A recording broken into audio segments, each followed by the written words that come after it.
This channel does not promote any violent, harmful, or illegal activities. All content provided by this channel is meant for an educational purpose only. একবালপুরের ঘটনা আপনাদের মনে আছে, সেই প্রতিবাদী যুবক তাকে খুন করা হয় এবং সেই ঘটনার পর 11টা দিন পেরিয়ে যায়। অবশেষে একজনকে গ্রেফতার করতে পেরেছে পুলিশ। নিউ টাউন থেকে একজনকে গ্রেফতার করা হয়েছে, যার নাম আমজাদ। কিন্তু এখনো পর্যন্ত অধরা আরো 3, তার কারণে এই ঘটনায় 4 জনের বিরুদ্ধে অভিযোগ ছিল। সুশোভন আমার সহকর্মী আমার সঙ্গে রয়েছেন।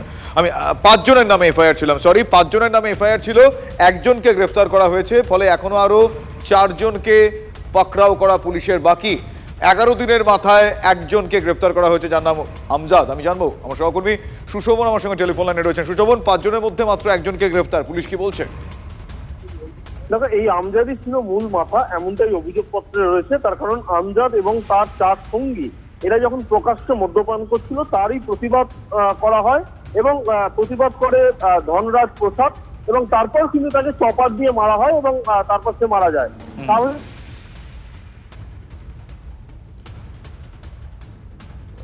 সুশোভন, তুমি যদি একটু স্থান পরিবর্তন করতে পারো, একটু নেটওয়ার্ক ইস্যু হচ্ছে। আমি আরো এক দর্শকদের ততক্ষণ জানাই, একবালপুরে প্রতিবাদী খুনের ঘটনার 11 দিনের মাথায় একজনকে পুলিশ গ্রেফতার করেছে নিউ টাউন থেকে। আমজাদ বলে এক অভিযুক্তকে গ্রেফতার করা হয়েছে, কিন্তু এই ঘটনায় মোট 5 জনের নামে এফআইআর দায়ের করা হয়, কিন্তু 11 দিনের মাথায় মাত্র একজনকে পুলিশ গ্রেফতার করতে পেয়েছে। বাকি 4 জন কোথায়, পুলিশ কি বলছে? আমি আরো একবার চলে যাবো আমার সহকর্মী সুশোভনের কাছে। সুশোভন, দেখো, এই আমজাদ ছিল মূল মাথা এবং এর সঙ্গে যে 4 জন, তারা মূলত অভিযোগ আছে যে তারাই কুপিয়ে খুন করে। এবং এই যে পুরো ঘটনাটায় পুলিশ তদন্ত করতে গিয়ে গোয়েন্দা বিভাগ তদন্ত ভার নেয়, কিন্তু আমজাদকে খুঁজে পাওয়া যাচ্ছিল না। পুলিশ প্রথমে দেখে যে তার মোবাইল সুইচ অফ, সে বিভিন্ন জায়গায় বাইরে, অর্থাৎ রাজ্যের বাইরে ঘুরে বেড়াচ্ছে। পুলিশের কাছে গোপন সূত্রে খবর আছে যে নিউ টাউনে সে এক ব্যক্তির কাছে গেছে সে টাকার জন্য। কেন? সে মূলত টাকা নিয়ে আবার সে কোথাও গা ঢাকা দেবে এরকমই পরিকল্পনা রয়েছে, কিন্তু মোবাইল ফোনের নাম্বার সে বদলে ফেলেছে। তার মধ্যেই নিউ টাউনে কিন্তু পুলিশ পৌঁছে যায় এবং তারপর তাকে গ্রেফতার করে।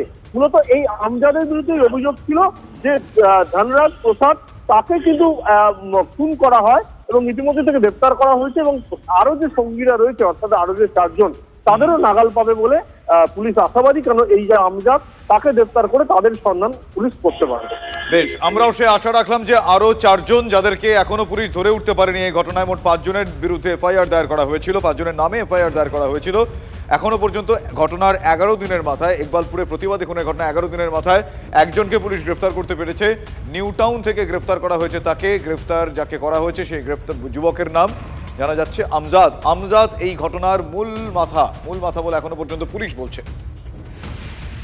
নজর রাখবো এই মুহূর্তে আরো একটি খবরের দিকে। দেখুন, মহালয়া আজ এবং মহালয়াতেই আবারও শহর কলকাতায় গুলি চালানোর ঘটনা ঘটেছে। চারু মার্কেট এলাকা, সেই এলাকাতে গুলি চলার ঘটনা ঘটেছে। এখনো পর্যন্ত যে আপডেটগুলো উঠে আসছে, চারু মার্কেট থানার 280 মিটারের মধ্যে এই গুলি চালানোর ঘটনা ঘটে। হেলমেটে মুখ ঢেকে রেনকোট পরে জিমে হামলা 4 দুষ্কৃতীর। প্রত্যক্ষদর্শীদের দাবি টার্গেটে ছিলেন জিমের মালিক। 2 রাউন্ড গুলি চালিয়ে পালালো দুষ্কৃতীরা। আরও একবার জানাই আপনাদেরকে, উৎসবের মরশুমের শুরুতেই ভর দুপুরে কলকাতায় শুট আউট। মহালয়ার সকালেই চারু মার্কেটের জিমে চলল গুলি। চারু মার্কেট থানার 280 মিটারের মধ্যেই চলল গুলি। হেলমেটে মুখ ঢেকে রেইনকোট পরে জিমে হামলা চালায় 4 দুষ্কৃতী। প্রত্যক্ষদর্শীদের দাবি টার্গেটে ছিলেন জিমের মালিক। 2 রাউন্ড গুলি চালিয়ে পালিয়ে যায় দুষ্কৃতীরা।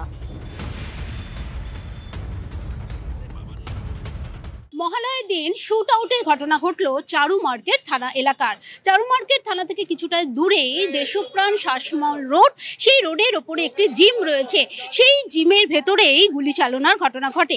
পুলিশ সূত্র থেকে আমরা যে খবর পাচ্ছি যে আজকে দুপুর 12:30টার সময় 4 জন দুষ্কৃতী আসে। 2 জন দুষ্কৃতী নিচে অপেক্ষা করে এবং 2 জন দুষ্কৃতী ভেতরে যায়। ভেতরে গিয়ে সেখানে জিমের যে মালিক আছে জয় কান্দার, তার খোঁজ খবর করে এবং তাকে যখন খুঁজে না পায়, প্রত্যক্ষদর্শী যারা আছেন তারা জানাচ্ছেন যেটা তারা শূন্যে 2 রাউন্ড গুলি চালায়। তারপরে কিন্তু দুষ্কৃতীরা সেখান থেকে চলে যায় এবং বাজার অঞ্চল, সেখানে কিন্তু প্রচুর মানুষ থাকেন, দোকানদার থাকেন। এই সময় এইভাবে প্রকাশ্যে গুলি চালানোর ঘটনা, অর্থাৎ জিমের ভেতরে ঢুকে সেখানে মালিককে খোঁজ করে প্রকাশ্যে গুলি চালানোর ঘটনায় একেবারে আতঙ্কিত হয়ে পড়েছেন এখানকার মানুষজন। তবে কি কারণে এই ঘটনা ঘটলো, জিমের যে মালিক ছিল তাকে কেন গুলি করার চেষ্টা করা হলো, কেন শূন্যে গুলি চালিয়ে ভয় দেখানোর চেষ্টা করা হলো, সম্পূর্ণ বিষয়টি নিয়ে তদন্ত শুরু করেছে চারু মার্কেট থানার পুলিশ। ক্যামেরা দীপঙ্কর জানার সাথে সোমা দাস, TV9 বাংলা, কলকাতা। এই তো আশ্চর্য যে এত ভিড়ের মধ্যে তারা এসে উপরে উঠে কিভাবে চলে গেল, সবাই এত লোকজন বাজারের মধ্যে, সেটা নিয়েই তো আমরা চিন্তিত যে এই খোলা দুপুরবেলায় যদি এরকম হয় তাহলে পরে তো সব মানুষের কি অবস্থা হবে। দুজন এসেছিল, ফুল রেনকোট পরেছিল পার্পল রঙে, তারপর উপরে হেলমেট ধরেছিল। ওনারা জিজ্ঞেস করলে তারপর ওনাকে ডাকতে গেলে আসলে দুটো শ্যুট করলো, রাউন্ড করলে দুটো শ্যুট করলে তারপর চলে গেছে। ওকে ফার্স্ট টাইম দেখেছিলাম। ফায়ারিং এর একটা ঘটনা ঘটেছে, তো আমরা বুলেট ক্যাটরিজও পেয়েছি এবং আমরা খোঁজ করছি কে বা কারা এসেছিল, তাদের শনাক্ত করার চেষ্টা করা হচ্ছে এবং ঘটনাটা আন্ডার ইনভেস্টিগেশন আছে। আরো একবার জানাই আপনাদেরকে, ফের শহরে শুট আউটের ঘটনা। এবারে মহালয়ার দিন সকালেই চারু মার্কেট এলাকাতে সেখানে গুলি চালানোর ঘটনা ঘটে। তবে এই প্রথম নয়, এর আগেও একাধিকবার শহর কলকাতায় কিন্তু আমরা এইভাবে প্রকাশ্যেই গুলির চালানোর ঘটনা দেখেছি। দেখতেই পাচ্ছেন আপনারা, বিভিন্ন জায়গার ছবি দেখাচ্ছি, শুধুমাত্র শহর কলকাতা নয়, এছাড়াও বিভিন্ন জেলাতে একই ঘটনা কিন্তু আমরা বারবার দেখেছি। কখনো ইংরেজ বাজার, কখনো কালিয়াচক থেকে শুরু করে বিভিন্ন জায়গাতে প্রকাশ্য একেবারে